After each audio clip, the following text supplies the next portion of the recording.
प्रेम आंधळं असतं. एक हृदयस्पर्शी कथा. करुणाने बेल वाजवली तसं आतून एका युवकाने दार उघडले. करुणा त्याच्याकडेच अनिमिष नेत्राने पाहत राहिली. कोणी एवढं सुंदर कसं असू शकतं, ती विचार करत होती. तो तरुणही तिच्याकडेच पाहत होता. आज सण होता म्हणून करुणाने साडी नेसली होती. त्यात तिची परफेक्ट फिगर दिसत होती. त्याची नजर तिच्या सपाट गोऱ्यापान कमरेकडेच होती. त्याची नजर कोठे आहे हे तिच्या लक्षात आल्यावर तिने गडबडीने आपला पदर पोटावर झाकला. ती अडखळत त्याला म्हणाली, आपण कोण आणि मॅडम कोठे आहेत? मी या घरात काम करते. तो एकदम भानावर आला आणि हसत म्हणाला, मी अखिल, तुमच्या मॅडमचा मुलगा. दिल्लीहून रात्रीच आलोय. आई आत आहे. अखिलने एवढं सांगितलं तोच करुणा त्याच्या बाजूने आत गेली.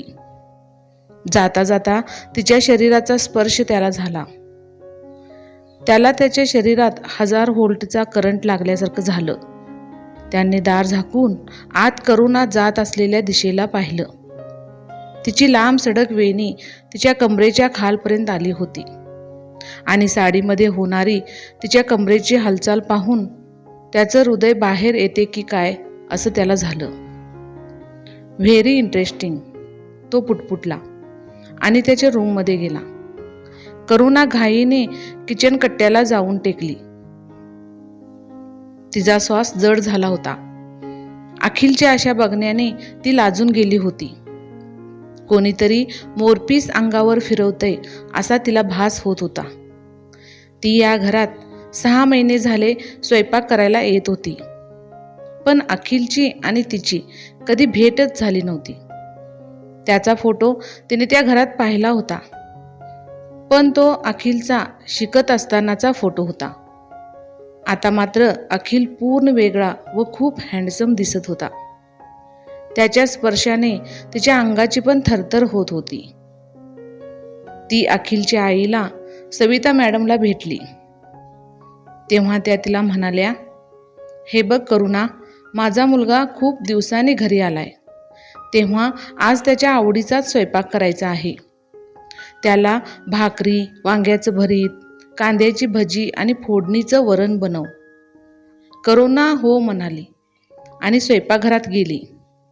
ती भाकरी टाकत होतीच तितक्यात अखिल तिथे पाणी प्यायला आला.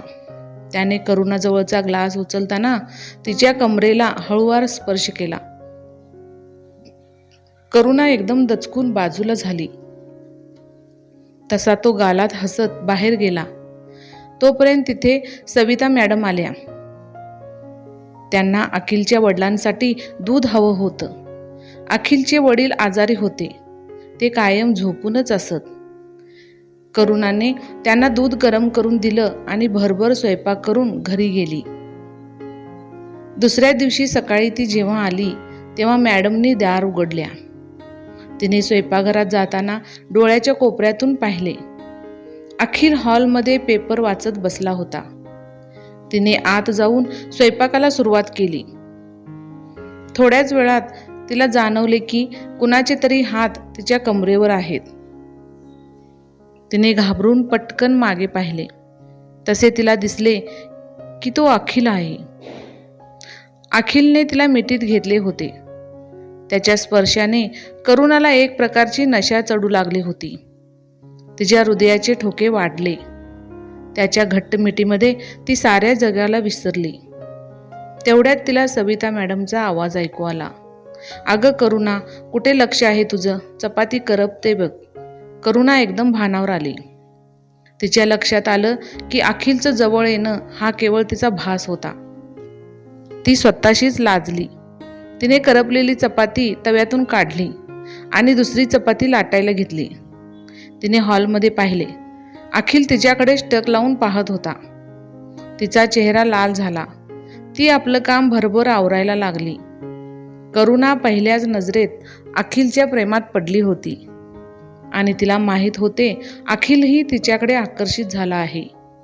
ती सारा वेळ अखिलचाच विचार करत होती, पण दोघांच्या घरच्या परिस्थितीत खूपच तफावत होती.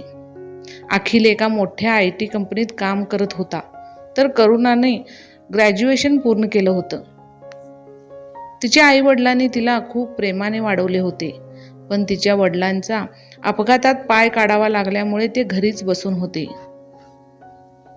तिची आई दुसऱ्यांच्या घरी स्वयंपाक करायला जात होती. तिचं पाहून करुणाही खूप छान स्वयंपाक करू लागली होती. आईला खर्चासाठी थोडीफार मदत म्हणून मग तिनेही 1-2 घरी स्वयंपाक करण्याचे काम घेतले.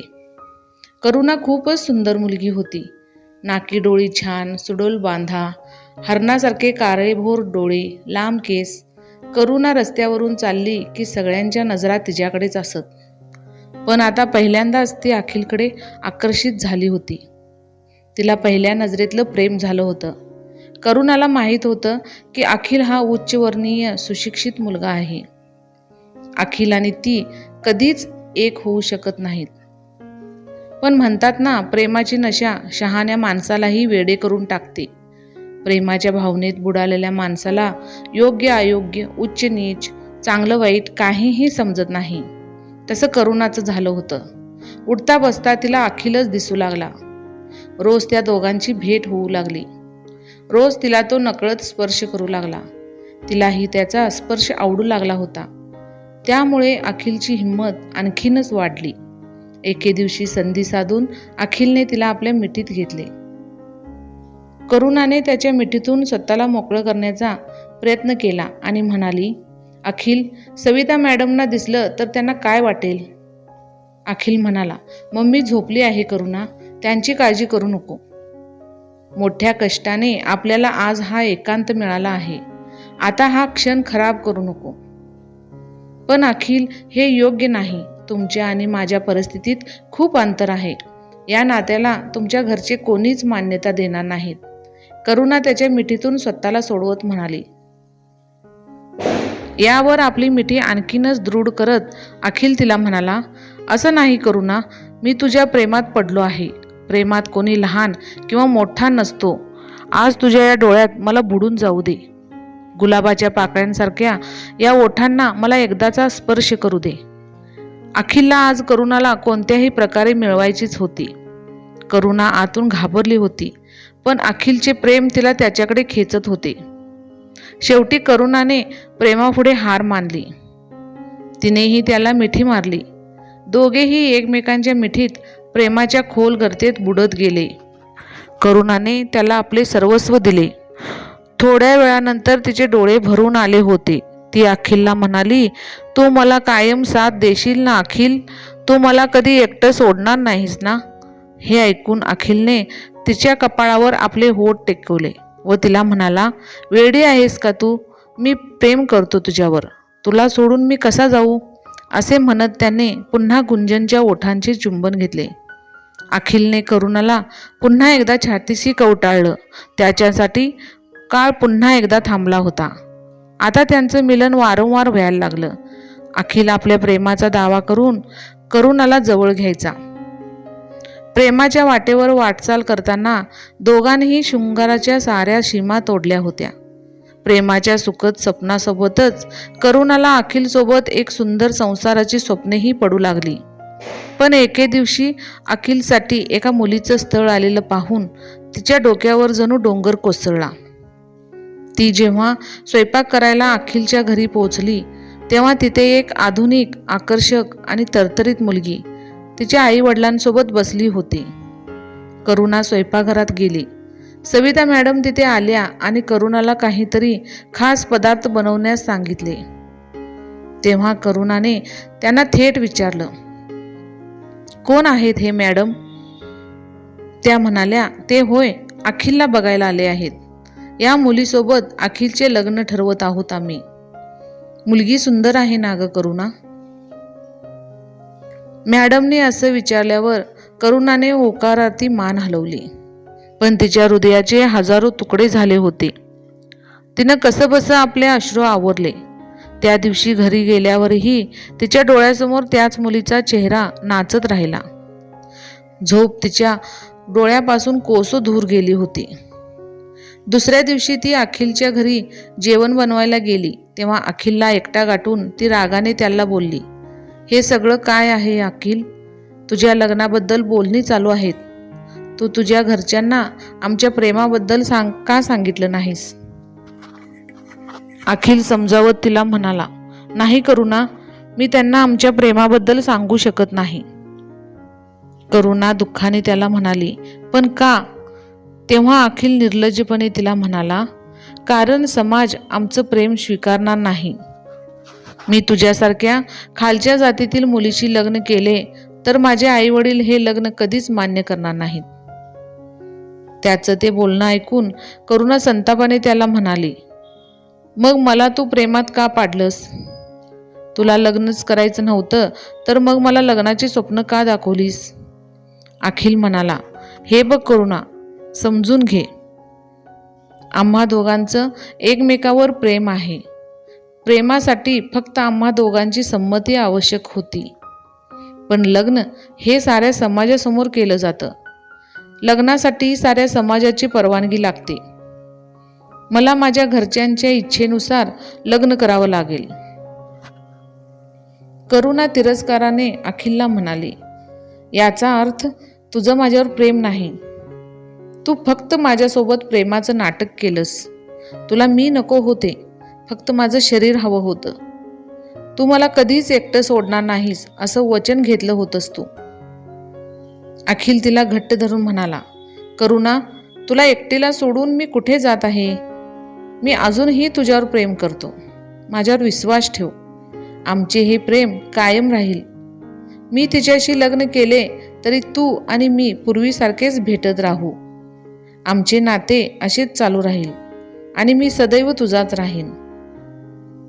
हे त्याचे बोलणे ऐकून हजारो विंचू आपल्या शरीराला डंक मारत आहेत असं तिला वाटलं. तिने अखिलच्या बंधनातून स्वतःला मुक्त केले आणि आपल्या कामाला सुरुवात केली. तिच्या डोळ्यातून अविरत अश्रू वाहत होते आणि तिचे हृदय दुखत होते. घरी आल्यावर ती रात्रभर विचार करत राहिली. तिच्या असहायतेचा अखिलने घेतलेला फायदा आठवून ती रडत राहिली. तो त्याच्या शरीराची भूक भागवत असतानाही त्याचे आपल्यावर मनापासून प्रेम असेल असा विश्वास करून तिने स्वतःला त्याला समर्पित केले होते. ती अखिलला इतक्या सहजासहजी माफ करू शकत नव्हती. तिने विचार केला, त्याला त्याच्या कृत्याची शिक्षा भोगावीच लागेल. ती रात्रभर अखिलला धडा कसा शिकवायचा याचा विचार करत राहिली. दुसऱ्या दिवशी ती अखिलच्या घरी जेवण तयार करायला गेली. अखिल दुपारी 3च्या शिफ्टमध्ये ऑफिसला जायचा. त्यांच्या वडिलांच्या पायात प्रॉब्लेम होता, त्यामुळे ते कायम अंथरुणावरच असायचे. सविता मॅडम 12 वाजता त्यांच्या मैत्रिणींना भेटायला निघून गेल्यावर ती अखिलच्या रूममध्ये आली आणि त्याचा हात धरून म्हणाली, अखिल, तुझ्या लग्नाची बातमी ऐकून मला खूप वाईट वाटले होते, पण आता मी स्वतःला समजावले आहे. तुझ्या लग्नापूर्वीचे हे दिवस मला पुरेपूर एन्जॉय करायचे आहेत. मला तुझ्या मिठीत पुन्हा हरवायचे आहे. तिचे हे बोलणे ऐकून अखिलचे डोळे चमकले. त्याची मनाची इच्छा आपोआपच पूर्ण होत होती.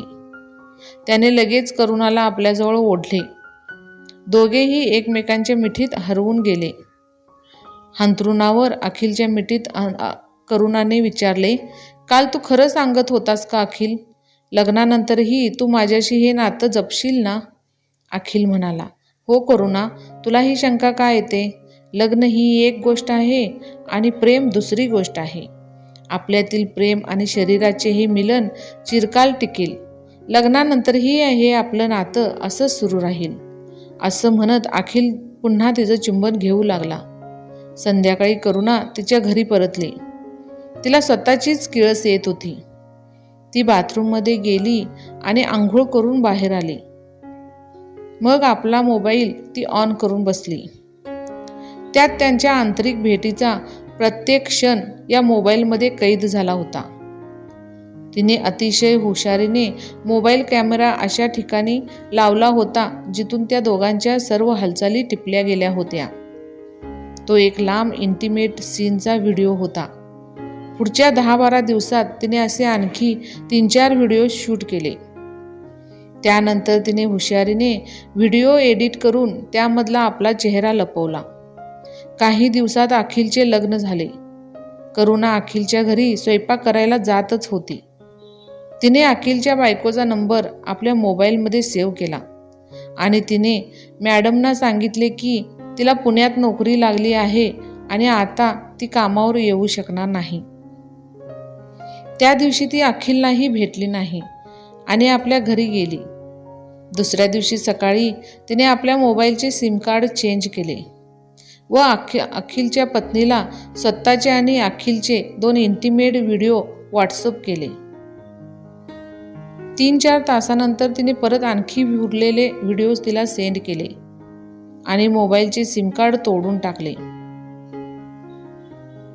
आपले जुने सिम कार्ड पुन्हा मोबाईलमध्ये घातले आणि घरातील कामे ती शांतपणे पूर्ण करू लागली. दुपारी 3च्या सुमारास अखिलचा फोन आला. करुणाला त्याचा फोन येईल याची आधीच कल्पना होती.